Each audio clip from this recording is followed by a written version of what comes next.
Yes. Good, I'm loud and blessed. So, the National Alliance on Mental Illness is basically an organization that supports individuals who live with mental illness. It's national. So how many of you know someone who lives with mental illness? Show of hands.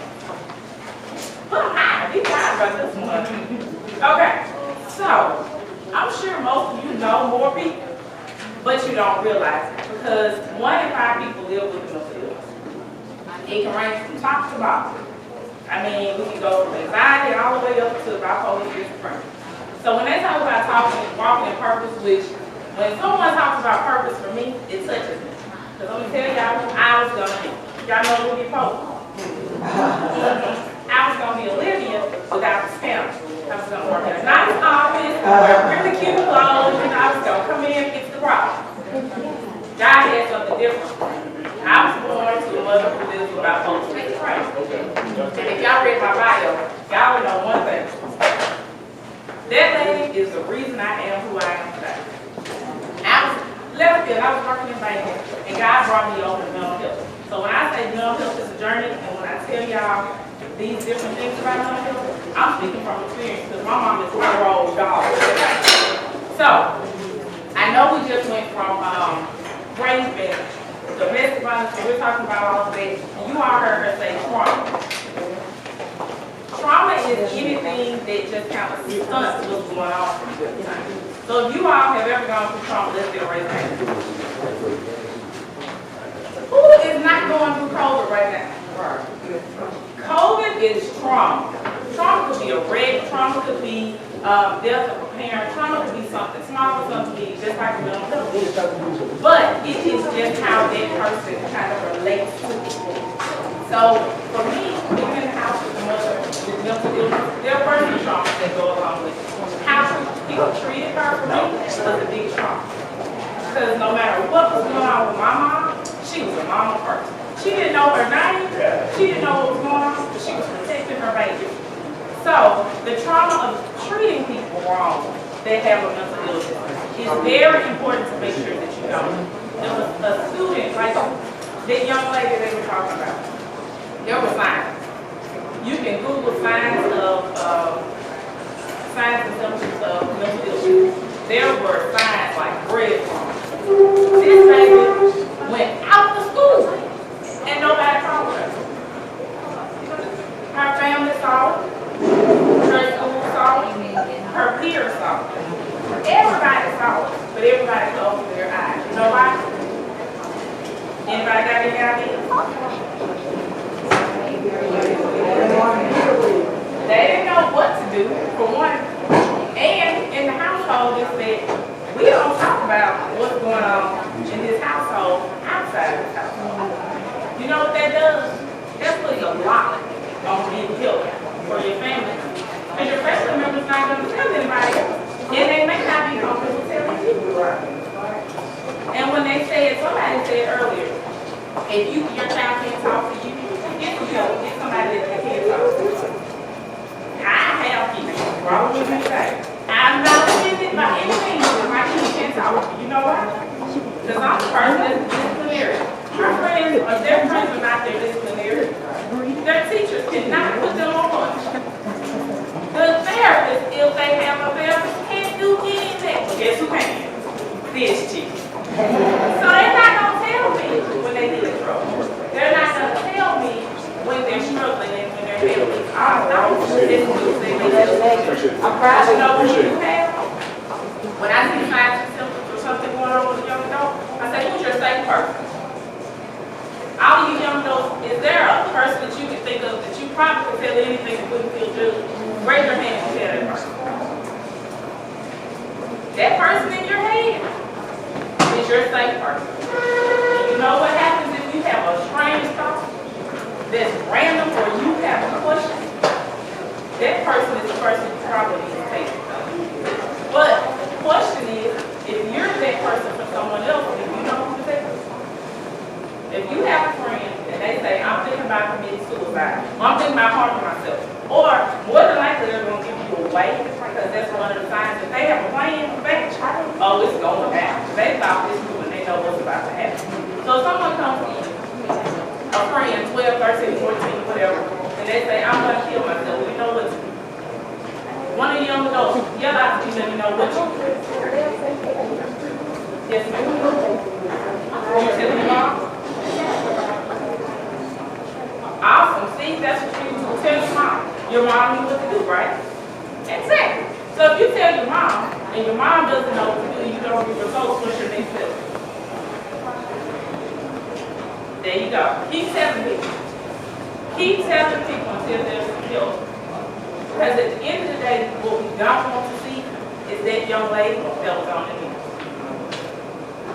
That young lady probably could have come to anyone in this room and said that, and you all would know what to do. However, that's because you all are in this room. You all have people who care for you. You all have people who love you.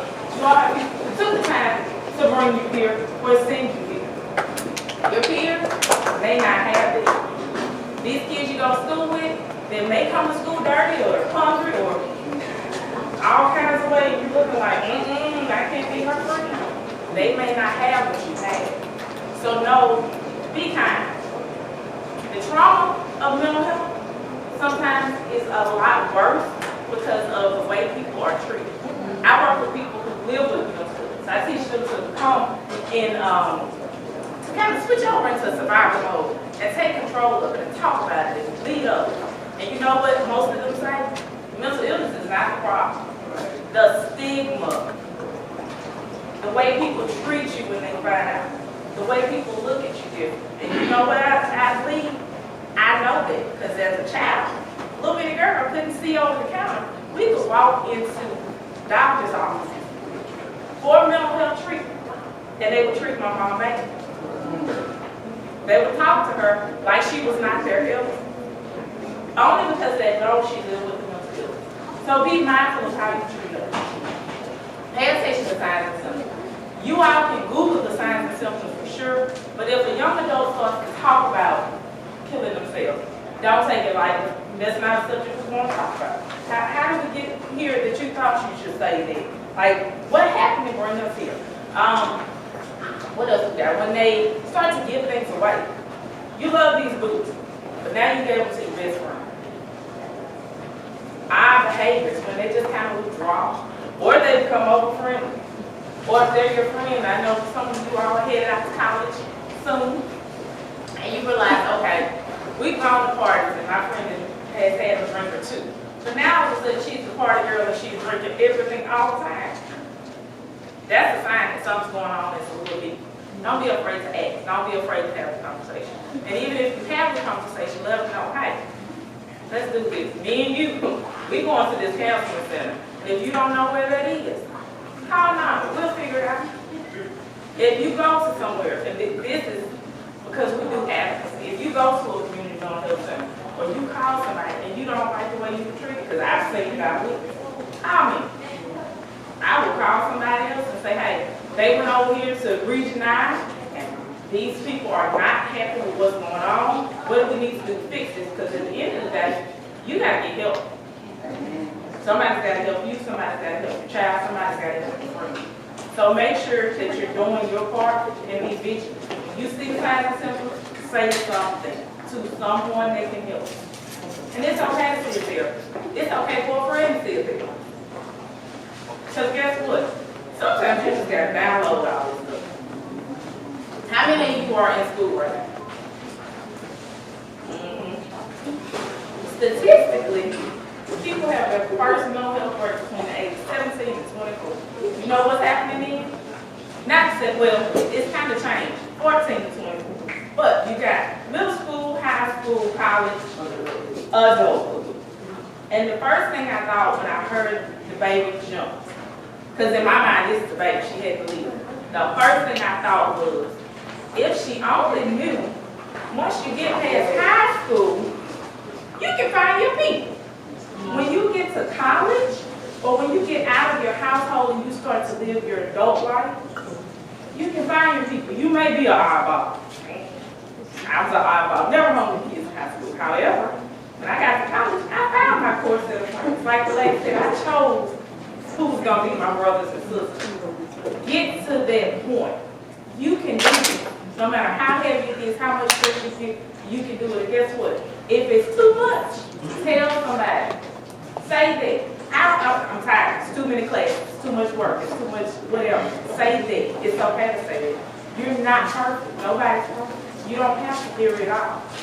So with that being said, I have a seat. If you all have questions, I'm pretty open about anything. Write it down and I will answer.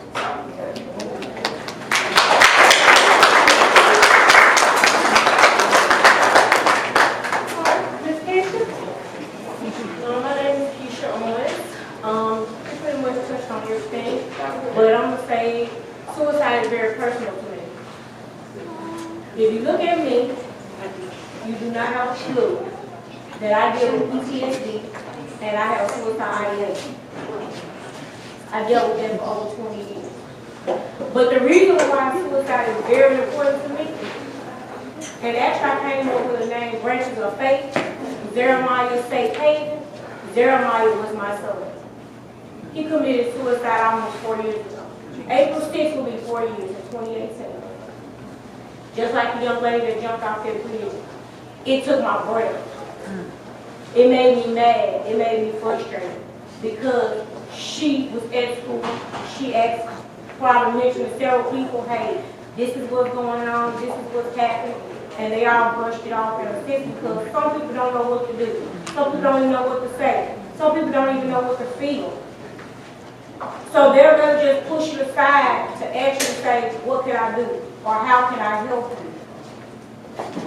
But the thing with me, I have ideation, but I have a whole plan in my head, but I never acted on my plan. My son had a plan, but he acted on his plan. My son attempted 6 times completely. On the 6th time he succeeded. The other 5 times he got caught. He would say, I want to kill myself. I'm tired. I no longer want to be here. But every time he would say that, we always had something in place where somebody was around him, somebody could catch him. But this last time, he never told a soul. He just went on and did it. Actually, he hung himself outside of our home where we live now in the backyard. Which at this point, I actually decorated the tree to bring it to more life because it was kind of droopy. So we added color because he loved color. And a lot of people go through bullying. And the funny thing about it, it's just not kids bullying kids. You got adults bullying kids. You got adults bullying adults. So no matter where you go, you have people that does that. But guess what? You have to reach out to someone. Again, even if you're in school, if you tell that one teacher not getting it, cool, go to the counselor. If the counselor not getting it, go to the principal not getting it. Go keep going till you find that one person that's going to say, hey, I'm listening to you. Just don't stop right there. Because it may be just that one person just don't know what to do and just scared to tell you, baby, I don't know what to do. Like, I'll give an example where I work. People come up to me and say, hey, it's a student, feeling this way, or they said this. But you got like 2 counselors sitting over there, but they come running to me. Because they feel like you've been there, you understand. They do too. But the only difference is I live in experience, and they live from knowledge. So I have to keep telling them that I have an open door policy. No matter how you feeling, no matter what's going on, hey, let's sit down and talk about it. But there's one secret I cannot keep. If somebody say, I need you to keep a secret for me, I do not care who they are, what they are. There's one secret you cannot keep. If someone tell you I want to harm myself or I want to kill myself, you go to the nearest person that you see. You do not keep that secret. Because if something happens to that person, it will be hard for you to live with yourself because you kept that a secret and something else. My son went through the process of getting things away. He didn't want to watch TV. He took the TV out of his room. Like, actually, me and my son was actually thinking about a couple of weeks ago. We was like, where's his leather jacket? He's like, we've been looking for that leather jacket for like 4 years. So I'm trying to find out he probably gave it to somebody. We don't know who. He done gave away all types of clothes that he liked, shoes that he liked. But we was wondering, like, why is he giving these things away, something we didn't even know he gave away? But that was going through the process. He didn't want to watch TV, like I said. He took that out. He wanted to stay in the dark. He didn't want to eat. He didn't want to go nowhere. But even though I knew those were the signs, even though we would keep an eye on him, keep a watch on him, and all those things, but I had to realize that I done all I could do. So now my purpose is to try to help anybody out there that I can that wants to fight to be here. My whole sole purpose is I'm his voice, meaning that I want to reach out to whoever I can to help them continue to fight to be here on earth. Because that is my sole purpose. Sometimes you have to go through the storm to figure out what your purpose is. So I had to go through that storm to figure out what my purpose is. And we all go through trauma. We all go through the storm. But guess what I had to learn? I had to learn that my storm and my troubles became my testimony. So I still stand here as being his voice and also working in my purpose to say that ending your life is not living your life is not what it is. We may have a bad day today, but if we keep pushing, there's sunlight tomorrow. Don't make a permanent decision on a temporary situation. Because what looks bad today may not be bad tomorrow. May not be bad 6 months from now, or a year from now, 5 years from now. But you just have to find your purpose. You have to find and keep going. You reach out to whoever that's out there that's willing to listen. Just don't stop at that one individual person that you reach first. Just keep going until you reach someone that says, hey, I'm listening. How can I help?